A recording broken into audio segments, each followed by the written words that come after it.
Hello, and welcome to the third lesson of your free guided tour of Chapter 1. In the last lesson, we looked at the old broadcast paradigm, and how things used to be, before the Internet. Today, we are going to talk about the major developments that led us to where we are today. When we've finished today's session, you should have a good appreciation of the New World Order, and why we need a new approach to marketing our businesses in the digital age.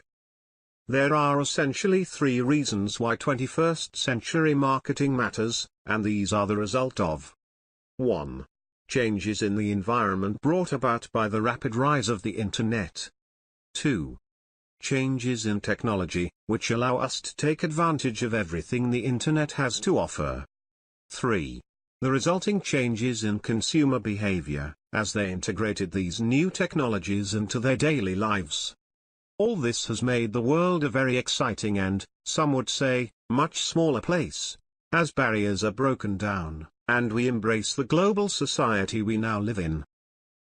In the 1980s, a lot of seriously clever technical stuff was going on, and the first commercial internet service provider, known as The World, was introduced in 1989. That was the technical bit. But it wasn't very usable. That was not until Tim Berners-Lee, a micro-business founder, and later a CERN scientist, developed a hypertext system, known as HTML, in 1990. This was the first graphical interface, and it opened up a new world of opportunity. Because it made it easy for ordinary people to communicate with technology. To use a historical analogy, it was the Internet equivalent of inventing the wheel. Tim Berners-Lee revealed the first website to the world, on the 6th of August 1991. And he is credited with inventing the World Wide Web, as we know it today. In 1993, CERN released the web to the public, thus making it available to the masses. The Queen gave Berners-Lee a knighthood, in recognition for his services to the global development of the Internet, on the 16th of August 2004. And the rest, as they say, is history. Incidentally, Sir Tim put in an appearance, during the opening ceremony of the London 2012 Olympics, which celebrated great British achievements. The scale, and importance, of Sir Tim's contribution to the development of the information age, should not be underestimated. It is also worth noting that, in 2017, Sir Tim still steers the development of the World Wide Web. The marketing landscape has changed significantly, in the last quarter of a century. And we have witnessed a massive shift in power.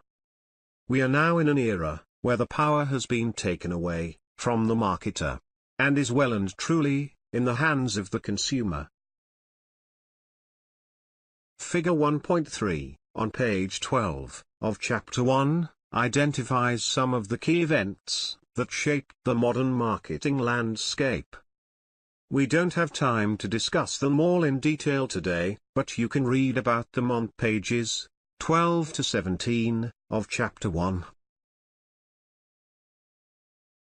There are 7 major developments that have had a significant impact on how we, as modern marketers, have to change our behavior, if we are to respond to the new demands of the consumer, and maximize our opportunities, in the 21st century. It didn't take too long for things to develop, and e-commerce really started to take shape, around 1995, when eBay was launched. This was the first real step in putting the power of the Internet into the hands of the consumer. Because eBay allowed individuals to trade with other individuals. It was a peer-to-peer trading platform, allowing anybody to sell pretty much anything to pretty much anyone, conceivably anywhere in the world. As long as they had a PC and an internet connection, of course.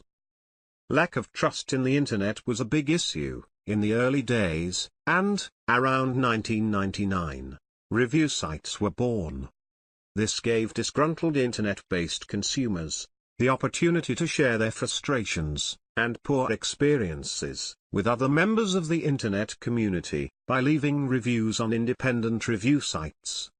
One of eBay's early critical success factors was its ability to build trust within the system. By encouraging honest feedback between buyers and sellers, and making it available for all to see. LinkedIn was born in 2003, and Facebook was launched in 2004. These social media platforms allowed Internet users to socialize and freely communicate with each other. They chatted and shared information about themselves on a dedicated platform that was specifically designed to facilitate peer-to-peer communication. This was a huge step forward in facilitating global communication at a personal level, not least because it was free. It's also worth noting that WordPress, a platform originally designed for blogging, was launched in 2003. This put a huge amount of power into the hands of the consumer, as they could literally write as much as they liked about anything that took their fancy on their own dedicated blogs. Think review sites on steroids.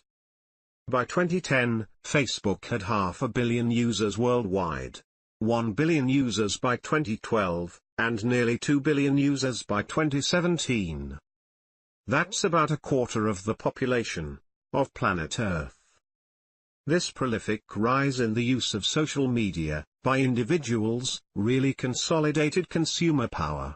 Wherever you look, somebody somewhere has something to say about pretty much everything, and they will probably post their thoughts on Facebook. As a company, you may not even use Facebook. But Facebook, and other social media, and review sites, will have an impact on your business.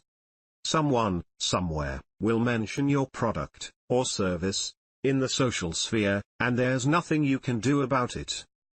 Your only defense is to behave in a way that encourages them to say positive, not negative, things about you and your business. And finally, LinkedIn, a business-to-business social network, had over 467 million users worldwide by the end of 2016. That's a huge business network. And if you're in the B2B marketplace, this is a platform you cannot afford to ignore.